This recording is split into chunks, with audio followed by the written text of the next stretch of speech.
नमस्कार दोस्तों, स्वागत है आप सभी का बेसिक शिक्षा के इस ऑनलाइन लर्निंग प्लेटफॉर्म पे।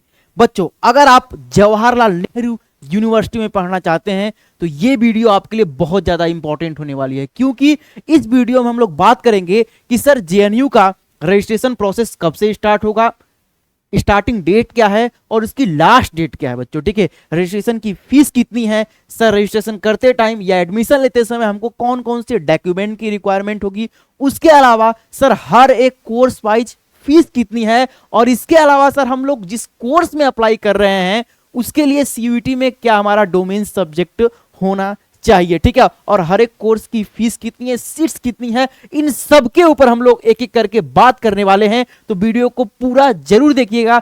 चलिए एक एक करके हम लोग इसके ऊपर बात करते हैं।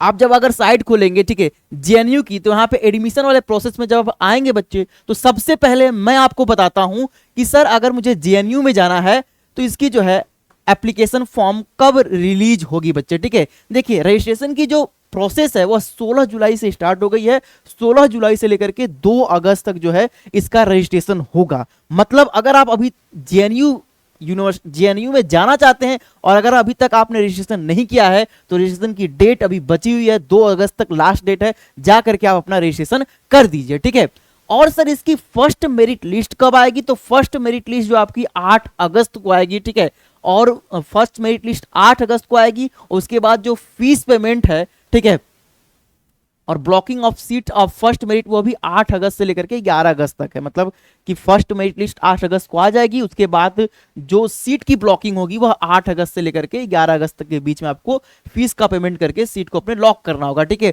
उसके बाद जो है सेकेंड मेरिट लिस्ट जो है आपको 16 अगस्त की आएगी, और इसी तरह से सेकेंड मेरिट लिस्ट की जो फीस पेमेंट है वह 16 अगस्त से लेकर के 18 अगस्त के बीच में आप कर सकते हैं। ठीक है, थर्ड मेरिट लिस्ट आपकी जो है, देखिए थर्ड मेरिट लिस्ट,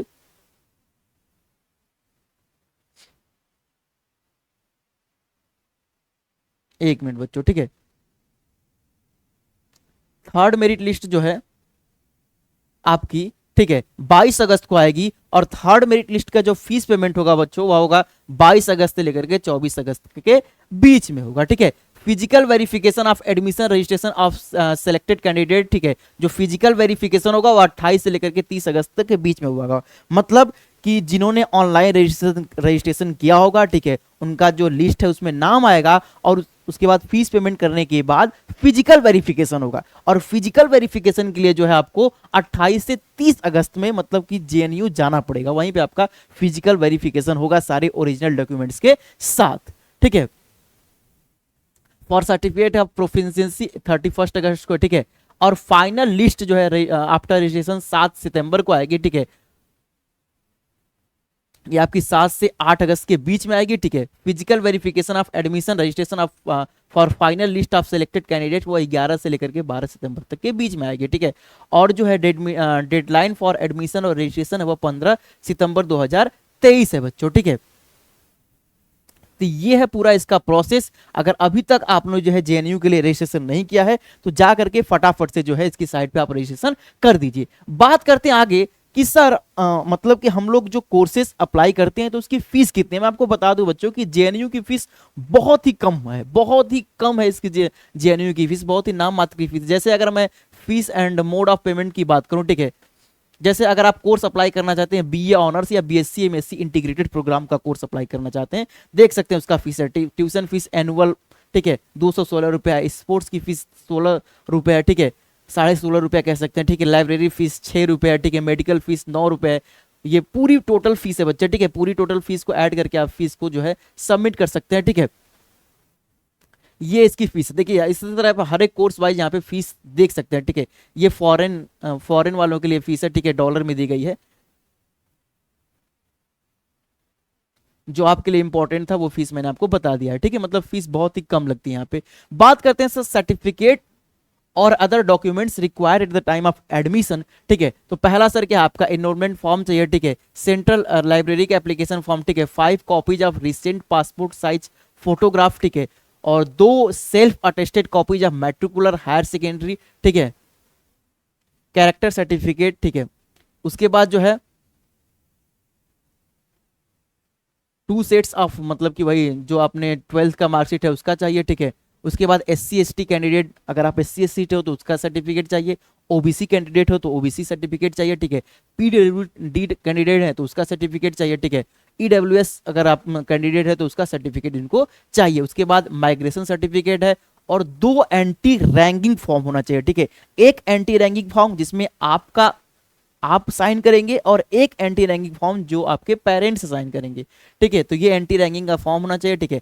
आगे सर हम लोग बात करते हैं तो रजिस्ट्रेशन की फीस कितनी है। तो देखिए अंडर ग्रेजुएट के लिए रजिस्ट्रेशन की फीस 268 रुपया है, और इसमें सर्टिफिकेट ऑफ प्रोफिशिएंसी का एक अलग से फीस लगेगा जो कि 219 रुपया है, ठीक है। तो ये हो गया sir list of documents required, ठीक है। आगे हम लोग बात करते हैं नंबर ऑफ सीट मैट्रिक्स, मतलब सीट मैट्रिक्स के ऊपर हम लोग बात करते हैं। देखिए BA honours first year programme के लिए बच्चे, ठीक है, कि centre for French and French studies, ठीक है, BA honours first year in French के लिए जो है यहाँ पे टोटल 48 सीटें, जिसमें से अनरिजर्व कैटेगरी के लिए 19 सीटें हैं, SC के लिए 7 सीटें हैं, ST के लिए 4 हैं, PWD कैंडिडेट के लिए 2 सीटें हैं, और OBC के लिए जो है 13 सीटें, ठीक है। EWS के लिए 5 सीटें हैं। तो यहां से आप जो है सीट मैट्रिक्स पूरा देख सकते हैं, देख रहे हैं intake for the year 23 and 24 पूरा देखिए, यहाँ पे सीट मैट्रिक्स आपके लिए आपके सामने ओपन होकर के आ जाएगी, ठीक है। चलिए अब सर आगे हम लोग बात कर लेते हैं रिजर्वेशन पॉलिसी के बारे में, कि अगर आप जो है JNU में एडमिशन लेना चाहते हैं कि सर रिजर्वेशन पॉलिसी क्या। देखिए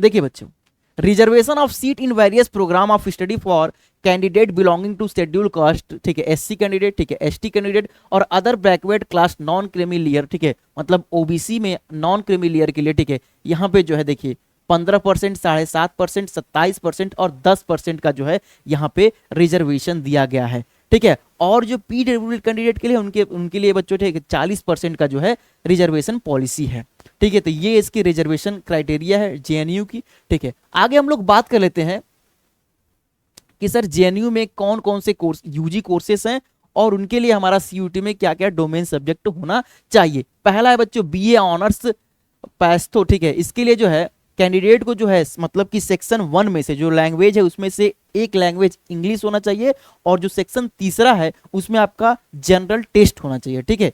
ये कंपलसरी है बच्चों, ठीक है। लगभग लैंग्वेज वाले कोर्स ही JNU में आप UG के लिए अप्लाई कर सकते हैं, ठीक है। BA ऑनर्स पर्सियन में देख लीजिए, वही अपना क्या है, लैंग्वेज में एक इंग्लिश चाहिए, और सेक्शन 3 में जो है आपका जनरल टेस्ट होना चाहिए। ये पर्सियन का हो गया। आगे बात करते हैं, अगर BA ऑनर्स आप अरेबिक से करना चाहते हैं तो आपका लैंग्वेज और जनरल टेस्ट लगभग हर एक कोर्स में आपका, ठीक है। देखिए इसमें BA ऑनर्स जैपनीज के लिए वही लैंग्वेज और जनरल टेस्ट, लैंग्वेज और जनरल टेस्ट ही मांगा है हर एक कोर्स, लगभग हर एक कोर्स के लिए यहाँ पे, ठीक है, UG में लैंग्वेज और जनरल टेस्ट को ही मांगा है इस JNU ने। चाइनीज के लिए भी वही है, ठीक है। फ्रेंच के लिए भी अपना क्या है, लैंग्वेज में इंग्लिश और सेक्शन 3 से जो है जनरल टेस्ट होना चाहिए, ठीक है। और देखिए इसमें लिखा भी है candidate who will not appear in both the section, ठीक है, मतलब सेक्शन 1A से जो है इंग्लिश और सेक्शन 3 से जनरल टेस्ट, अगर इसमें आप अपीयर नहीं किए हैं तो आप जो है JNU में एडमिशन नहीं ले पाएंगे, ठीक है बच्चों। मतलब कि हर एक लैंग्वेज के कोर्स के लिए जो है इन्होंने एक इंग्लिश कंपलसरी रखा है, और सेक्शन 3 से जो है इन्होंने जनरल टेस्ट को जो है बच्चों कंपलसरी रखा है, ठीक है। तो ये रहा सर, ठीक है, JNU के बारे में, ठीक है, JNU से जुड़ी पूरी इंफॉर्मेशन की सर उसका रजिस्ट्रेशन डेट कब है, लास्ट डेट कब, उसकी फीस कितनी है, नंबर ऑफ सीट कितनी है, ठीक है, ये पूरा जो है आपको मैंने बता दिया है। इसके अलावा आप कमेंट करके जरूर बताइए कि आपको किस यूनिवर्सिटी के ऊपर सर पूरा डिटेल में वीडियो चाहिए, ठीक है, और किस किस यूनिवर्सिटी का सर रिजल्ट के बारे में आपको जानना है, ठीक है। तो कमेंट करके हमें जरूर बताइएगा। बाकी CUET एडमिशंस जुड़े या फिर CUET की तैयारी करने के लिए इन सभी जानकारियों के लिए चैनल को सब्सक्राइब करके रख लीजिएगा। मिलते हैं नेक्स्ट वीडियो में, तब तक के लिए खुश रहिए, मस्त रहिए और अच्छे तरीके से पढ़ाई करते रहिए। धन्यवाद।